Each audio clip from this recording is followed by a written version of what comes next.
Hey guys, Dr. Justin Marcagiani here. Welcome back to Beyond Wellness Radio. Really excited. I have Kat Simmons here today who works for GI Map Diagnostic Solution Lab. So, really excited. We're going to talk about stool testing.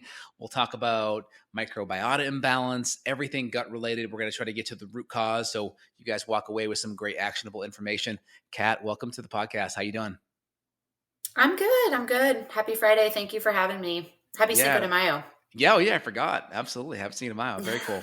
Well, nice to meet you here over the video. This is great. So, tell me a little bit more about you and your background. I know we chatted earlier. You're a dietitian by training, a lot of functional medicine training. How did you get into this field coming from conventional dietitian land, which is, a lot of times the food pyramid, lots of servings of grains, kind of an inflammatory type of diet. How did you hmm take that U-turn, so to speak, and get into the functional medicine world? Yeah, I mean, I went through kind of a traditional dietetics educational path, mainly because I was interested in how nutrition fuels our body and makes us function. I started in kind of the sport performance nutrition world and kind of thought that that's what I wanted to do. Nutrition biochemistry is not going anywhere. It's foundation. So I also have a physiology background. But then, you get out in the real world and you learn what it really is. Yeah. So I got lucky. I fell into the lab scene early in my career. I took a job with a cardiometabolic laboratory where we, ran labs and we were hired dietitians to counsel and educate based on lab parameters. And I, fell in love with advanced testing and using labs to motivate behavior change.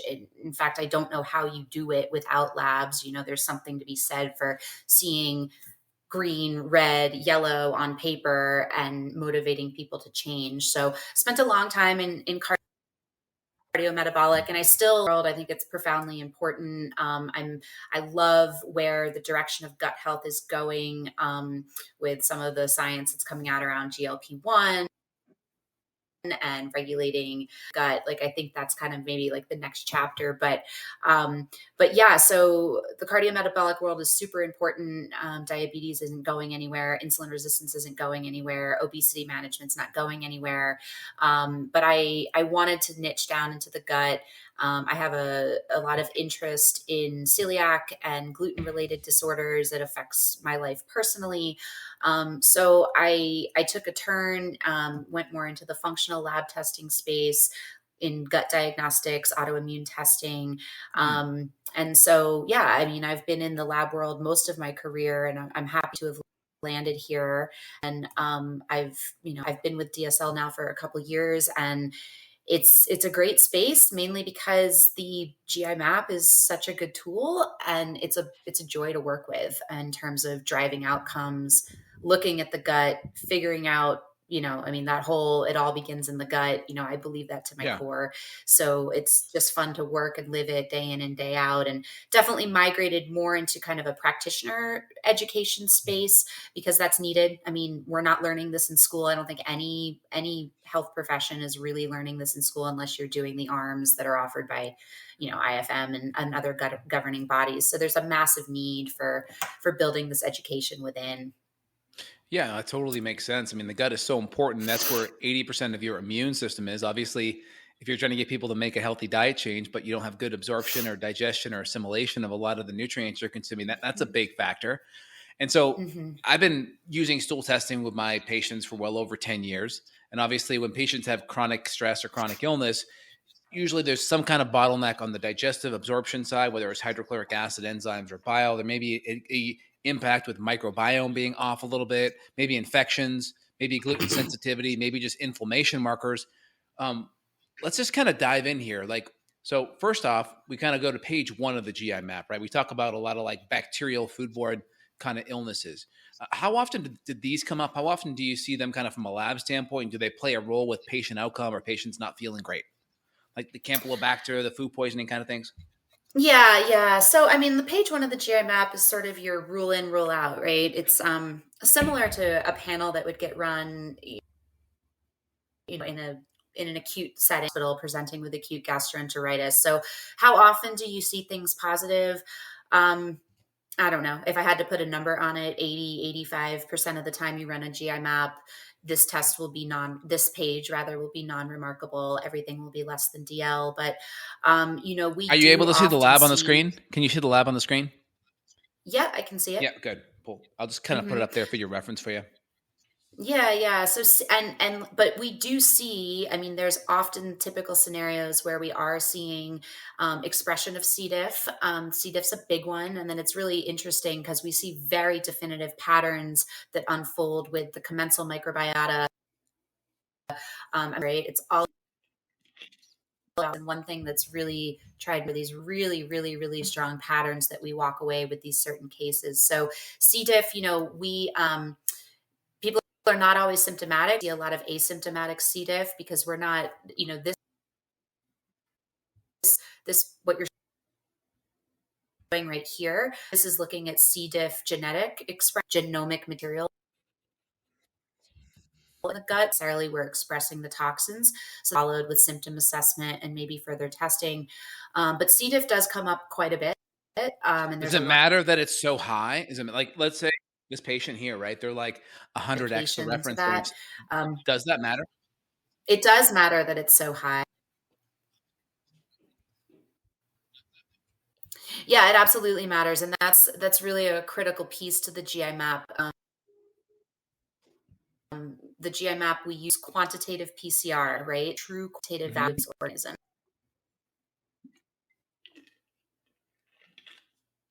It's high relative to the rest of the ecosystem. It's high relative. So I say this all the time. But the number we use exponential reporting Hmm. left of the E. So we've got 2 orders of magnitude above reference range. It absolutely does matter, but again, you'd want to do some sort of symptom assessment, to see if and you also want to look at this profile next to intestinal health to see doing, what the inflammations are doing, if there's any blood in the sample as well. So you got to look at the test as a whole, certainly.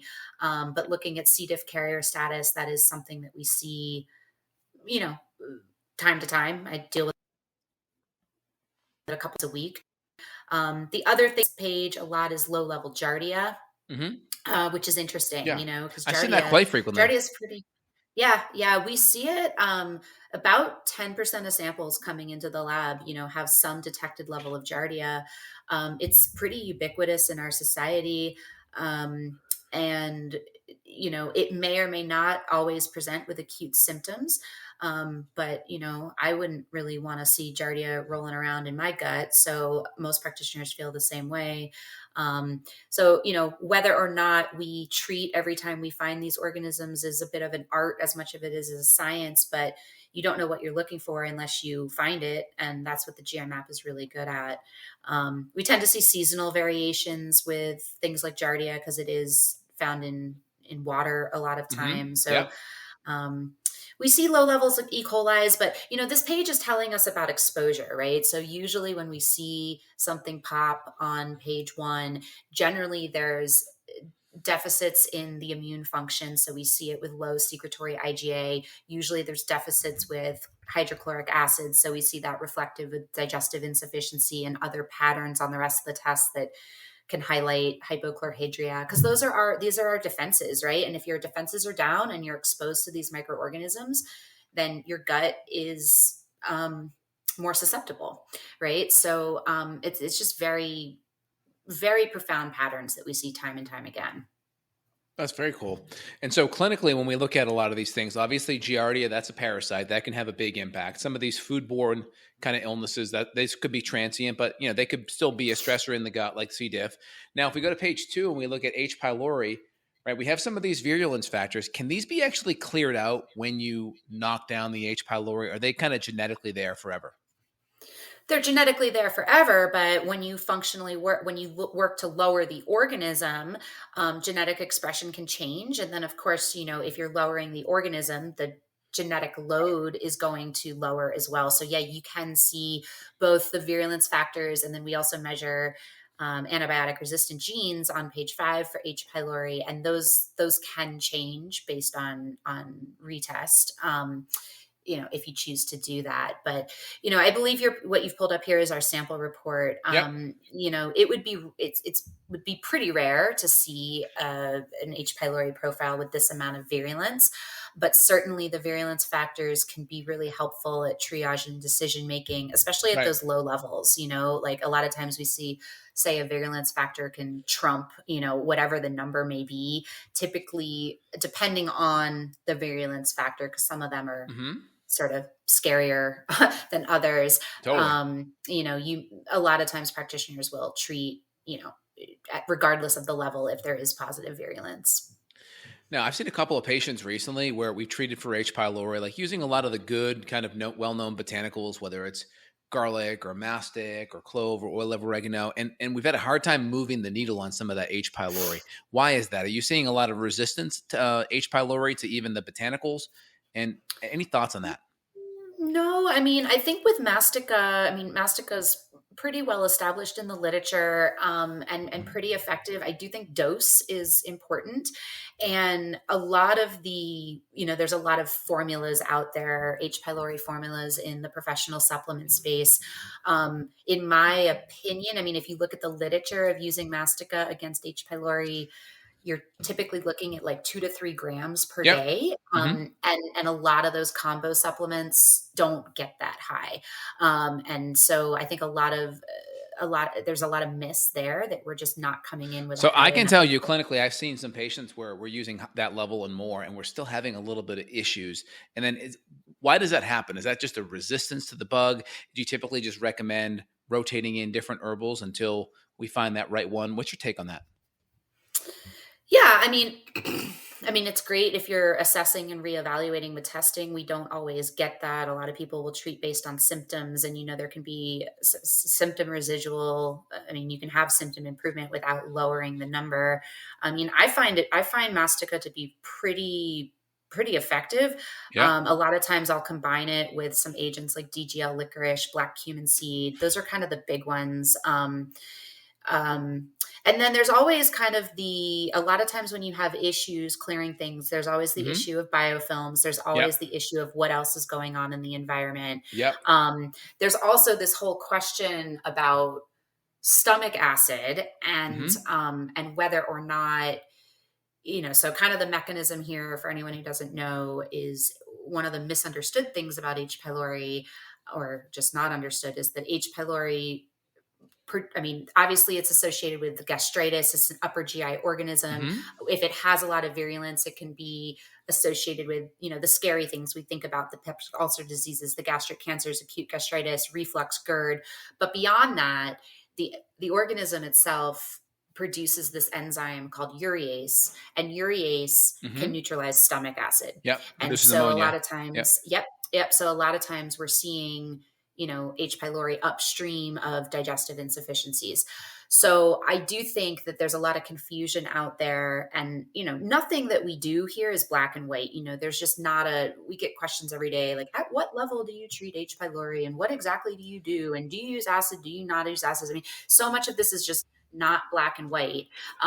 But, one of the things that I think people don't understand is a lot of times people with H. pylori need stomach acid. You look at their digestive health markers, you look at the rest of their overgrowth, like they need acid. But and so a lot of people will bring in digestive support with acid right out the gate. That may or may not be effective. Using acid while you're trying to treat H. pylori it's a little controversial. And it can sometimes be harder to treat H. pylori using acid because the organism essentially runs away from Yeah. acid. It's going to It's go too in much deeper into the active. gut lining, right? Right, it can. So you can kind of force it to go burrow and hide. So a lot of times we'll wait until, at least 30 days into an H. pylori protocol before adding that in. And that might be a little more effective, if you're running into that problem. Hmm. Um, so Yeah, something to it's think a about. it's a different like philosophical like kind of mindset of what you're doing, right? Because I look at it like this. I very rarely come out of the gate killing. So my goal is to kind of reestablish optimal physiology, optimal gut function. That's digestion, Yep. that's enzymes, that's acid. Yep. And so many of the patient's symptoms that I see get better when you improve function. It's like you improve the upstream function, the symptoms downstream neutralize, right? So you want to improve function. That's a goal. If we know H. pylori is decreasing hydrochloric acid, it's probably also impacting enzymes because we need acids to activate enzymes, and Yep. probably also impacting bile salt. And so then, like, let's say you're a month or two down the road, you're going to start killing. Is it worth, you think, coming in there and pausing the acid, or even adding in a neutralizer like maybe baking soda, or even using Prilosec for a couple of weeks just to make the herbals more effective? I would never really pull in Prilosec, but So yeah, if you're trying to not overly acidify, would it just be not adding an acid? Would that be enough, or would you want to do something that actually typically alkalizes? no, I don't. I personally don't pull in alkalizing agents very frequently, Mhm. just because I think people have such profound issues with stomach acid. But just not using supplemental acid while you're trying to treat the H. pylori is pretty much where I land. Um, but yeah, you're absolutely right. I mean, it's not always H. pylori is not always what we need to come out the gate with. Mhm. I'm with you. I don't, I tend to be more conservative in killing anything, but yeah, it can always be something on and deal with later. It largely depends on the person, their symptoms, what they're experiencing. I mean, if there's a really strong upper GI symptom load, then you're going to want to prioritize H. pylori pretty high. Mhm. Absolutely. And then you like to add in a lot of nutrients on the kind of soothing side, whether it's DGL or glutamine or okra or aloe Yeah. Yep, out of the gates as aloe's well. great. Yep, Yeah. aloe's great. And then there's a lot of things you can do with diet to kind of prevent adherence of H. Mhm. pylori. A lot of these virulence factors actually work by promoting adherence. So there's quite a bit you can do to dispromote's not really a word, but like to prevent Yeah. adherence. Yeah. So things like cranberry can be really helpful. Yep. Green tea, manuka honey can be really helpful. And then you want to avoid Yep. things like super high Ginger, sodium, right? super high nickel, yeah, well, ginger could be helpful from a motility standpoint, but high nickel is one of them. Like, people eat a lot of almonds, and that can be a really high nickel load. So there's a lot you can do from a dietary perspective, even just to, balance H. pylori. And it's not always about killing the organism to eradication. I mean, maybe in this scenario, like looking at what's on the screen here, yeah, that's a bug you probably want gone. But sometimes if we're dealing with low levels and just some like mild hypochlorhydria, it's really about keeping the organism in check. Yeah. And I'll use some biofilm busters as well. Ginger's one of my favorite. I mean, silver's up there. NAC is great. Serapeptidase. What are some of the ones that you like? Um, N-acetylcysteine is Yeah. a good one. NAC. Yeah. Cinnamon can be really helpful, particularly there's an organism on page 3 called Pseudomonas, which is a strong Yeah. biofilm former, and I'll usually pull in cinnamon when we have that on board as well. So those are probably my top favorites. Well, foods. I know you mentioned like cranberry, avoiding the nickel. I've seen things like broccoli sprouts and blueberries being pretty helpful as well. I mean, obviously, you have things like you mentioned manuka, garlic. Hmm. I've heard green tea is really good. Some of the probiotic rich like Green tea. sauerkrauts, as long as you're not getting bloated. Any other thoughts on those? Yep. Flax can be very helpful as Hmm. well. Yeah, green tea, cranberry, flax. Um, and honey. Those are my big ones. Great. How often do you see partners spreading things back and forth? How important is addressing the partner or the spouse so things aren't being spread back and forth via saliva and such? I think it's an important consideration. I really do, especially Hmm. if you're backing yourself into a corner, the scenarios if you're not being successful with your treatment. I mean, it is a heavily transmissible organism through saliva. Yeah. I mean, I have a 4-year-old, and I mean, come on, like I eat Oh, after yeah. her all the time, and so it happens. I don't subscribe to not testing and treating asymptomatic individuals just because you're treating their spouse. I would Hmm. want to get that test. But I mean, I work for a lab, I like data. So, that's sort of my philosophy. But yeah, I do think it's an important consideration and evaluation, especially if you're going to exhaustive efforts to, help out a person. You want to look at, how they're spending their days and who they're spending their days with.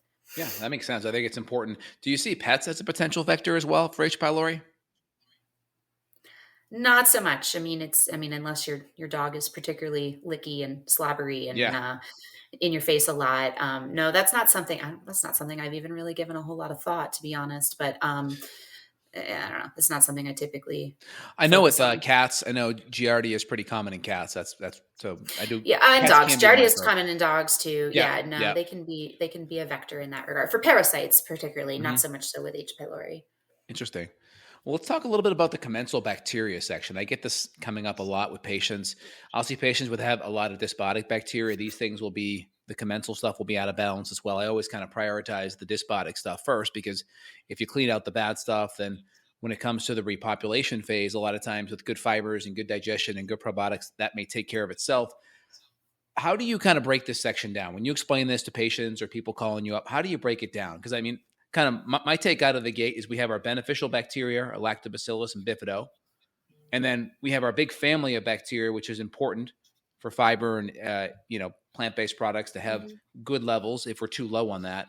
And then of course we have the Akkermansia, which is really important for mucus production.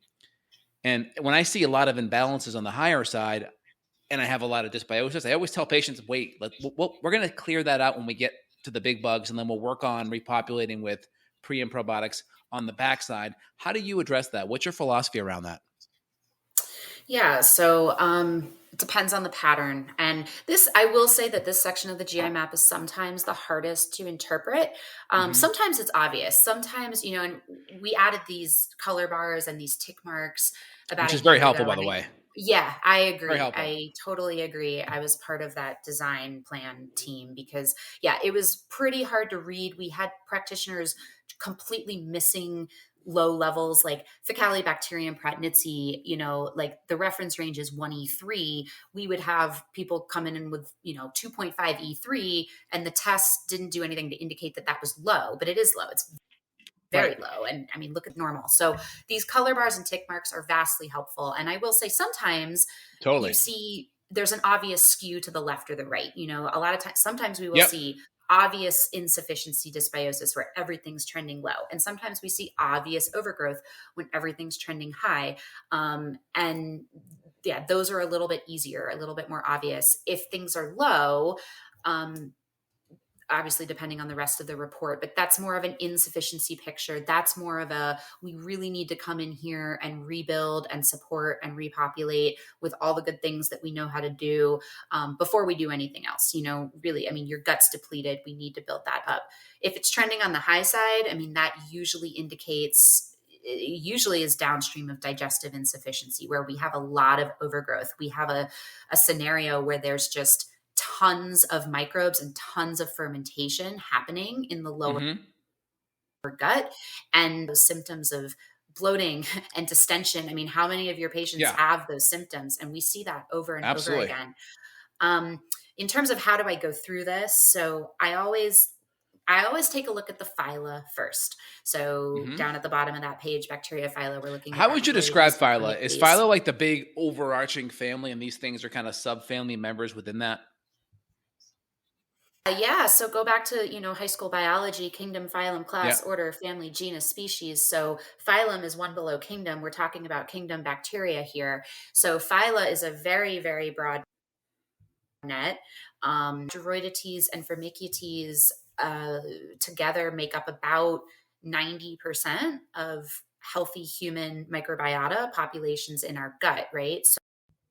So if in the case of insufficiency, if everything's low, if both of your phyla are, at the E10 level, then you just don't have enough down there versus if both of your phyla are like in the E13, well shoot, there's there's tons of stuff going on there. And that's a scenario where I would not even, don't even ask me about a probiotic right now. We don't need it. We don't need to add Oh fuel yeah, to the fire. We definitely need SIBO for to sure. work on your digestion. Mhm. Well, SIBO or lower bowel. I mean, it's not just SIBO. It's, Bacteroidetes are more colonic. So it's necessarily small bowel, but we can again look Yeah. at 3 specifically. So this page can be tricky. And so we start with the phyla, and then we look above the bold line. And of course, this is a sliver. We are looking at very well established keystone populations here. We're not looking at this is not a sequencing test. We're not taking a broad stroke at everything that's in your gut, but you can get a lot of insight from Escherichia. Escherichia, I feel like when it comes to the mucus layer, Akkermansia gets all the cred, and it is very important, don't get me wrong, but Escherichia and Akkermansia kind of work together. So if you have both of those organisms trending low, your mucus is just not in good shape, and you can determine that, and then you can design your protocols around that. Akkermansia, like I was saying, with my metabolic background, is really research that's come interplay, and its regulation of GLP. I mean, that's really exciting. And we have more tools in our toolkit now for bringing that organism up. And then Faecalibacterium pratenitzi and Roseburia butyrate producers. And Faecalibacterium pratenitzi is one that I look at. I look at that organism very keenly, and almost always in these inflammatory situations, things like, C. diff, C. diff carriers, i.e., we see Faecalibacterium less than detectable all the time. And that relates to butyrate production through the gut, quelling inflammation, establishing immune function, establishing that gut barrier. So those are some of my favorite to talk about and hone in on low, right? So when you see some of these things on the Sometimes, higher side, bloating, gas, those would be the big symptoms. It'd be a big sign that low stomach acid, low enzymes are present as well, because you're not breaking some of these things down. What does that mean to you, big picture, when they're high? yeah. So, I mean, big picture. So we want to look at those digestive markers on page 4. So it's really nice Hmm. to have those handy, refer to those. Sometimes I look at those first. Sometimes I refer to them throughout. Having that die off, hypochlorhydria and digestive insufficiency are huge risk factors for overdigestive tract. And maldigested protein, when we get to page 3 and talk about these opportunities, a lot of the more inflammatory organisms preferentially ferment protein. And if you've got protein in the diet, you've got maldigestion, overgrowth of organisms that produce protein, well, now you're looking at things like P. cresol as by ammonia as by, and those are just, it becomes this vicious cycle of weak digestion, overgrowth, Hmm. inflammation, toxicity, cellular toxicity as well. Hmm. Absolutely. Now, when you see low Akkermansia, do you like to add in Akkermansia typically, kind of as in the prebiotic phase, maybe after you do gut killing? Yeah, it kind of depends what's going on. So are you referring to the new Akkermansia product that's Hmm. available? Yes. Yep. Yep. That's correct. The one that's been out for a year by, Yeah, I think it's yeah, by Pendulum. yeah. Yeah, so I like that company. I think there's some really good research coming out of them. I don't know. It's, a lot of times we're really prioritizing for patients. So, having an extra one organism supplement, it's not always in my protocol. Let me say that. But I am certainly considering it. I'm certainly considering it when there's metabolic dysfunction. But you can also do a lot with Akkermansia with red polyphenols in the diet, polyphenol based supplements, red powders that you can add to foods or smoothies, things like that. Intermittent fasting is also a really good way that organism grows up in the fasted state. So I'm not big on extremes in fasting, but just lengthening out the overnight fast, which can also help, Akkermansia helps regulate serotonin through the gut. So a lot of our vagal nerve stimulation, increasing Akkermansia. It's all for that same goal of enhancing motility as well.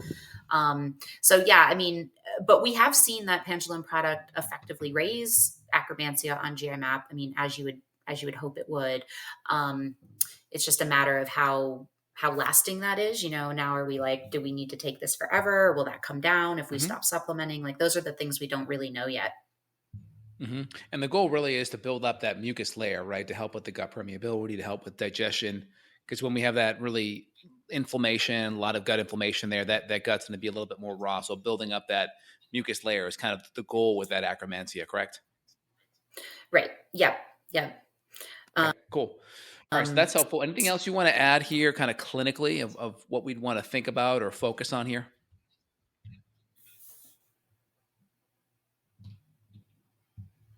I kind of lost you for a second. Anything I want to add related to this? Yeah, anything else you wanted to add clinically, kind of related to this section of the test here, before we go on to the dysbiosis section? Yeah, well, I mean, again, it's all about patterns. It's all about looking at this next to the rest of the test. The one line item that other than digestion is looking at this section next to secretory IgA. You tend to see all the deficiency, low levels of those pretty inclined low secretory IgA. They go hand in hand. So that's a good clinical pearl that a lot of practitioners don't always connect the dots. Excellent. Let's go to this section here. What are the big take-home values clinically that you see when you're reviewing with practitioners? Yeah. So this page is kind of divided. You've got your opportunistic bacteria and methanogens, and then you have your fungi yeast, which are obviously also opportunistic. Page 3 is a big feature of IMAP. This report isn't the best representation of some of the overgrowth that we find, but these organisms on this page are fairly carefully selected due to clinical relevance. And if you notice on the reference range, some of these are really low level microbes, not present in very high quantities. So it takes a very sensitive technology platform to identify them in stool, things like our Klebsiella, our Morganella, Pseudomonas. So we get really, really granular information on this page, depending on which organisms are overgrown, what the symptoms are. I have some favorites. I think I find Pseudomonas to be really fascinating. They're LPS carriers. They actually they have elastase enzymes that can gluten and make gluten more antigenic to the immune system. These organisms can, when they accumulate, when they grow up, they do tend to grow up more in the small bowel. And so they can knock down the capacity of your brush border enzymes. They can get in the way of, like DIO is on the brush border. Pseudomonas also produces histamine. So you can get like histamine pictures from this page, looking at the organisms that produce histamine. Can kind of go on and on. Staphylococcus aureus is a really interesting organism, very pH sensitive, has a lot of correlations with skin. So we have so many patients with, your eczema, your psoriasis. My last consult today was a 3-year-old patient who had an E4 level of staph, really, really, really aggressive eczema since 6 months of age. So, connections like that, there's all the association. So Klebsiella that gets research. It's a history, has a lot of autoimmune associations. I mean, by and large, inflammation. So see, are we breaking up? No, you're good here. But it's interesting you're talking about some of these bacteria producing histamine, right? Because, can you hear me okay? Yeah, I can. Yeah. All right. So I was just talking about histamine here because you were kind of bringing it up. Histamine, people get very focused on avoiding histamine foods, using DAO, avoiding histamine in the environment. But a lot of times, which that may be helpful, but a lot of times that histamine sensitivity could be really present in the gut as a root cause through a lot of these bacterial imbalances. Right? Yeah, overproduction in the gut of histamine producers is definitely a pattern that we look for. Yeah, absolutely. All right, so you can keep on going. We were just talking about staph and strep. Go ahead with that. Yeah, so I was just kind of rattling off some of my favorites that we have discussion points about. I mean, obviously with all of these, it's important to kind of just keep the symptomology in mind, the clinical presentation. Um, um, I don't know. I'm getting a lot of comments that people can't hear me. What do you want me to do? All Yeah, there's definitely a lag here. We're just gonna keep pushing through, though. right, I might do you mind if I take this headset off because I've been Yeah, using it all day. It might be yeah, dying. yeah. No problem. No problem. I'll let you do that, and I'll keep on riffing here. All right. So, All right. I don't know yeah, if so I'll it's keep on better or riffing. worse. No problem. I've been No on the problem. phone I'll all let you day. change the headset here. Take a minute, and I'll kind of do a little review here on my hand too. Are you able to keep going here? Yeah, I can keep going. Okay, go ahead. Yeah, go ahead. Okay. So anyway, I mean, these microbes would take all day to sit here, go through each one line by line, and give you pearls about them. We do have these microbes in our resource guides. But, you get the hang of this. The more tests that you use, the more times you see them. And again, the thing to keep in mind here is these are opportunists. They grow opportunistically, so you have to keep coming. You have to keep coming back to what is presenting this opportunity. And it may be low weak commensals, it may be digestive insufficiencies, hypochlorhydria, it may be recent antibiotic use, it might be a combination of all three. Yeah, absolutely. That makes sense. That makes a lot of sense. Now, what about fungus and yeast? I see this here a lot. I'll run a lot of times organic acid testing side by side these tests, and I'll come up with diarabinose or diarabinitol. A lot of times when yeast doesn't even come back on here. So I always tell patients when yeast comes back a little bit, it tends to be significant. Can you give me your take on the kind of the yeast overgrowth section? Yeah, so I mean, remember, we are looking, this test is measuring microbial genomics in stool. It's very specific. And we are looking at specific targets, this yeast collection. Um, Candida being the big one, Candida being the one that gets most of the attention. So a lot of times people are surprised that we don't see Candida on GI map, although I see it plenty. So there's criticisms out there that the GI map does not pick up Candida. Those are they're invalid criticisms because we see it all the time. I think I had like 5 consults on Candida today. But when I do see it, it's usually pretty significant in my opinion.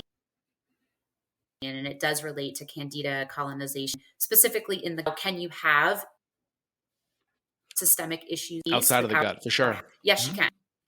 Hmm. Yeah, yes, you can. Some people will pull in things like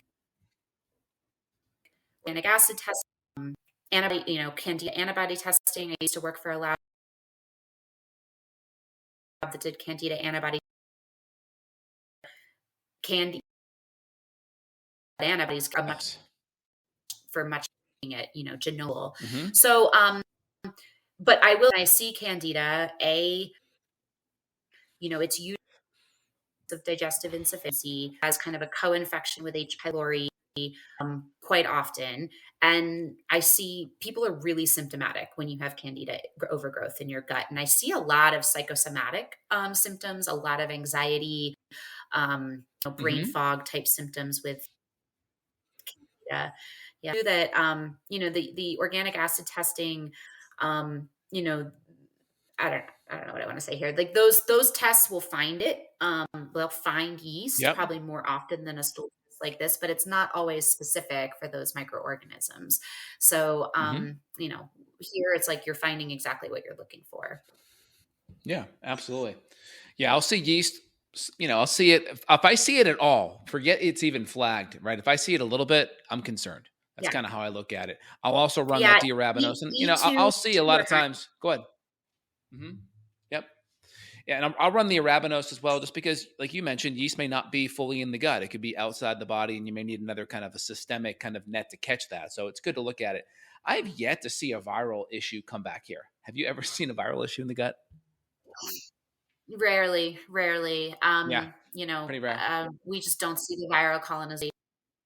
in the gut. If you're looking for viral load, you need doing blood. Yeah. I also very rarely see worms too. Let's go to page 4. How often do you see worms coming back? Correct. Yeah. I mean, you really shouldn't be finding worms unless you've been to, they're not super common. But we do see the protozoa fairly frequently, at least at low levels. Exactly. And on the parasite side, I'll see blasto a little bit. I'll see D. fragilis a lot, endolimex. Which ones do you see the most frequent based on your experience? And then what kind of symptoms do you typically kind of correlate? The same kind of digestive stuff, or do you notice sometimes it's not even digestive? Maybe it's mood, it's fatigue, it's brain fog. What do you notice? Yeah. So I will say that 9 out of 10 times you see one of these low level parasites, or even if they're lab high, again, there's going to be function IgN patterns that point to hypochlorhydria. They are also opportunists. They won't be there unless you've been exposed to them and your body's been system. So that kind of sets the stage. We see the blasto, we see Dientamoeba fragilis. I do see Endolimex nana and Entamoeba coli pretty frequently. Sometimes we see them. And I don't always, with Endolimex nana and Entamoeba coli, you don't always need to really take action. Times if you foundational pieces, they'll go away on its own. Blasto and Dientamoeba fragilis tend to be more tenacious. Blasto is a really common co-infection with H. pylori. Yep. I see So that a lot. yep. And there's a lot of skin. Again, going back to the skin, there's a lot of skin cystis as well. It depends on the level. There's a difference. I feel like with these, there's a difference between it being lab high and just detected in terms of symptomology. And a lot of times when we see these low levels, it's really just, kind of secondary to weak digestion and weak immune function. Totally. So if we kind of hammer on some of the skin stuff, because I see that a lot, and I always tell patients that the skin is the mirror of the gut. What are the big microbes that you connect to the skin? So you mentioned blasto. I think you mentioned staph. What else? Yeah. So, well, H. pylori, because of its effect on stomach acid. Yep. Blasto is a big How one. does stomach acid impact the skin though? Is it just food not being broken down, fermentation in the gut, and kind of the skin being used as a detoxification mechanism? Yeah, it low stomach acid is an opportunity for other microbes, right? So Hmm. it's this Hmm. vicious cycle. Hmm. Like you've got to have decent stomach acid, or everything else is for naught. Honestly, it's extremely Hmm. important. So that's a big one. Blastocystis hominis, Staph aureus, like I mentioned before. Candida. I mean, Candida is a big one with skin implications as Yep. well. So those are probably the main ones on my radar. Oh, and then the histamine. I mean, the histamine patterns. So we have, I don't know, 6 or 7 histamine bacteria. Yeah. Um, and if I don't know, 4 out of the 7 or 5 out of the 7 of those are detected or elevated, I'm saying this is histamine overgrowth, and that can obviously have a lot of skin manifestation as well. Yeah. And so, what are the big histamine ones? You mentioned Pseudomonas. I think you mentioned Klebsiella as well. What are the big ones besides those two? Morganella is a really big Yeah. one. Pseudomonas is a big one. Um, Staph aureus is interesting. It doesn't actually directly produce histamine, but it activates mast cells. So it's a similar mechanism, I guess you could say, but it's more of a mast cell activator than a histamine producer. Klebsiella is a big one. Proteus is a big one. Citrobacter freundii specifically is a big one as well. Hmm. Hmm. Hmm. And just curious, like, do you notice the correlation with the orders of magnitude above the reference range? If you're 1x, 10x, 100x, 1000x, you notice an intensification in symptoms the more the genetic load is? Yeah, I mean, yes. Hmm. Some of it, I mean, sometimes you see profound, like, I mean, I've seen Pseudomonas at like E9 Hmm. before. Yep. Um, I've seen it very high uh, like that.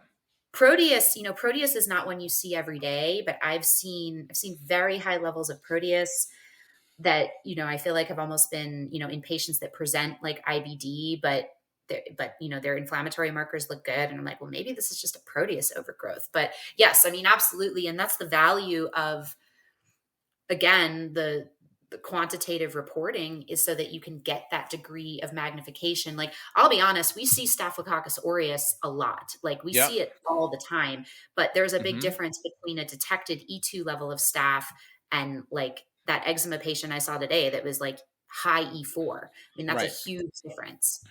Right, exactly. And then what does it mean when you're going through a protocol? You're supporting digestion, you're supporting enzymes, obviously healthy diet, you're using therapeutic level of herbs, and then the levels go up between tests. What does that mean to you?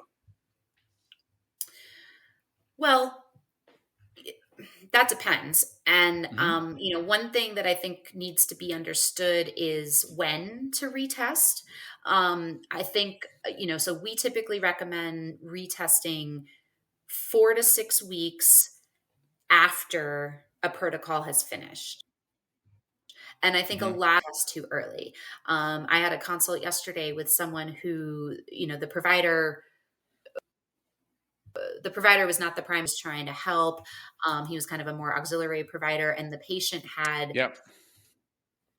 he had been recommended for C. diff, and so long story short, she was on vancomycin when she did the test, and the test looked horrible. But Mm. I was like, well, there's an effect of being on an antibiotic. We're looking at kind of what is spilling out here. So really what you need to do is treat, wait, give that microbiome time to stabilize, rebalance, make sure what you were trying to kill back if it's going to, and then retest. I'd say And more so, mhm, go ahead. Yeah, I'd say more often than things get worse. A lot of times there's retesting too early, so that does happen. But it's also possible that, working with the gut is like peeling back layers of the onion. I mean, sometimes you treat one thing and you uncover something else. I mean, that happens a lot with NH. pylori. You see swapping. I don't know if that was helpful, but that's how I would answer that. Yeah. And so when you say swapping, is that kind of as you're going deeper into the gut lining, you may have kind of burrowed microbes that are kind of working their way out? Right. Or sometimes they're masked on the first test and then they're uncovered on the second. Interesting. And then just curious too, you kind of we talked about, let's see here, you hit the, oh yeah, talked about like a length of time after the test from being off antimicrobials. Is that 4 weeks? Is that about a month or so? And then does that also include probiotics? I mean, I think you'd want to be on probiotics to prevent a rebound overgrowth. Would it be about a month or so after stopping herbs? Yeah, so 4 to 6 weeks after treatment, right? Okay. As far as supportive supplements, you can be on probiotics when you test. Hmm. Just keep that in mind when you're I mean, if you're on a lactobifido Yep. probiotic, chances are your lactobifido are gonna look better on the GI map. Yep. Or Just even a kind of little keep, too high, maybe. yeah, yeah. So just kind of keeping that in mind in your interpretation. That makes sense. Very good. All right, so we hit some of the parasite stuff here. Why don't we go down to some of the intestinal health markers? So just kind of my take here out of the gate, biggest thing that I like to focus on is elastase and steatocrit, because if we don't have good enzyme or acid, or when I see low elastase, a lot of times there's an acid connection because acid's a big trigger for elastase, and also acid's a big trigger for bile production and lipase from the pancreas. So these I think are really important. Why don't you give me your take? Yeah, no, I think you nailed that, honestly. I couldn't have said it better myself. So yeah, steatocrit is a reflection of fat in the stool. Elastase is a reflection of pancreatic output. We don't have a direct assessment for hypochlorhydria on this test, but often if there is low acid, you will have reduced pancreatic output, and that's going to affect your fat, your protein, and your carbohydrate digestion. So yeah, I mean, I think you're spot on there. With steatocrit, Does taking enzymes, would that influence the elastase or would that not? Would it just be exogenous enzymes, therefore it wouldn't bump up your internal production? correct. Like, we don't supplement with pancreatic elastase 1. So, Right. taking enzymes should not, if you're taking supplemental enzymes, they really should not pick up on a lab. You're looking at the ability of how robust the pancreatic function is. So eating enzymes theoretically should not influence the results. We do Got it. But over time, just by see getting your gut though health that, better and getting your acid levels up, that would probably right. over time influence Yeah, pancreatic function to improve. exactly. Exactly. Yeah. And, just a pearl on steatocrit. Hmm. There is some element of dietary fat intake in steatocrit. So the research shows that Western diets, which are typically higher in fat, have higher levels of steatocrit. So if there's kind of a, if steatocrit seems anomalously high, you know do a diet intake. How much fat is this person actually eating? Are they keto? Are they taking oodles and Hmm. oodles of omega-3 supplements? Things like that, if something's not quite right. And the other thing, whenever there's a steatocrit elevated, I like to look at, obviously, like a serum vitamin D is a good place to start, because there could be Hmm. malabsorption of fat solubles as well. So That makes sense. Plus, is there a lot of blonde or clay color stools? Is the stool floating? Is there excessive streaks or skid marks on the toilet seat? Those would probably yeah. be all good indication as well. Yeah, absolutely. Good. Now we talk about gluten antibodies, right? So is this, if you come back with high levels of gliadin, how I look at it is that's indicative of gluten sensitivity, but may not be necessarily celiac. Can you expand more on the gluten marker and then celiac versus allergy or sensitivity? Yeah, yeah, yeah, absolutely. This is my jam. So this is a secretory IgA antibody response to gliadin protein. Hmm. Gliadin is the more immunogenic protein found in gluten. So this is a fecal secretory IgA antibody response. We cannot use this as an assessment for celiac, period, end of sentence. So that is, to test for celiac, you're looking at a blood test, looking at tissue transglutaminase 2 antibodies, at least, usually with a total serum IgA. So I think it's imperative. Like, I think everyone should be tested for celiac every 5 years, if you want my opinion. Unfortunately, this test is valuable, but we can't use it as an assessment for celiac. So what this is, a mucosal immune response to gluten. It's the mucosal antibody. So um, it tends to indicate aggravated mucosal response, and increased. The gut does not like this protein, so it is fire antibodies against it. Makes sense. And so, what are the conventional lab markers that you're going to use to look at celiac sensitivity outside of, like, your type of scope that's going to give you a Marsh score, which is going to look at the microvilli atrophy? What markers would be more clinical for the celiac markers? Yeah. Yeah, so a good question. I mean, I think we're moving towards the gold standard being more the tissue transglutaminase Hmm. antibody and deaminated gliadin peptide antibody. So if you get a celiac panel through Quest or LabCorp, that's typically what they're teaching. A lot of practitioners will use, like, what's called the 4 out of 5 rule. Um, in that that test, clinical response to a gluten-free diet, genetics. So you can certainly run genetics, HLA-DQ genetics for celiac. They do not Yep. diagnose celiac, but literature states that you need to have the genetics to have celiac. So there's a lot of ways you can go around it. Even this gluten antibody test on our test is exposure based. So if somebody has been gluten-free, strict gluten-free time, really no antibody test is going to be completely valid. I mean, the biopsy as well, you have to have that exposure Exactly. to the disease state. So it gets tricky for people. That being said, being 100% gluten-free is challenging, very challenging. I've counseled umpteen amounts of patients through it. And, even in the most educated person, there's still really unfair levels of cross contamination, hidden sources. Um, I don't know if any of you follow like Gluten Free Watchdog, but there are groups of people out there that test foods with their NEMA devices, and you find it in spices, you find it in things like uh, Philadelphia cream cheese. I mean, things that should not have gluten in them, unfortunately, do. And so this is a pain point for a lot of people. But it's nice to have these tests, because sometimes it can tell you when you're being exposed, even though you don't think you are. Um, I saw that a couple times today, actually. Mm, very interesting. And last but not least, we have these inflammation markers. Calprotectin's kind of been a gold standard for you guys for a while. You guys added this EPX marker last fall. Can you kind of talk about the two and kind of the how they differ? Yeah, so calprotectin's been around a long time. It is it is well established. It is not a diagnostic marker of it on its own, but it is part of the diagnostic workup traditionally in IBD. It has a lot of implications in IBD, and it can really use to differentiate IBS from IBD in clinical workup.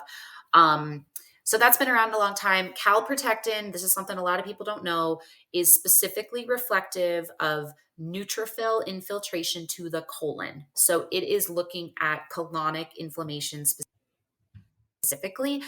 We get a lot of questions like, oh, there's tons of inflammatory dysbiosis. Why is calprotectin in a normal range? And it's more like, well, you've got a lot of inflammation, but it's higher up in the bowel. So Got it. calprotectin, So a lot of, calprotectin's more colon, and then you can have other inflammation in the small intestine that may not represent itself on the calprotectin. correct, yeah. Okay. Um, so that's important. Anaphylactic protein been around. It's not, you know, we didn't make it up or anything like that. I will say it's nice to have another inflammatory Yeah. marker, because as described, being so specific to the colon.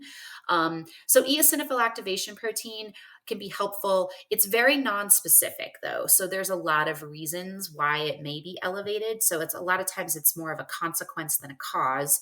But it can elevate in IBS. It can elevate in food sensitivities and allergies. It can certainly elevate in IBD. And this is one where I like to use, obviously we use numbers, to me, there's a big difference between an EAP at 2.5 and an EAP at 9, and so, at those lower levels of inflammation, it tends to reflect more kind of like food antigen inflammation, sensitivities, allergies. Barrier permeability on its own can rev up the EAP. At really high levels, then you're getting more into that chronic disease. A lot of times you'll see high EAP with high calprotectin in like an IBD scenario. Excellent. Very good. And you said the EPX protein is a little bit, it can differentiate between IBD and IBS, you said?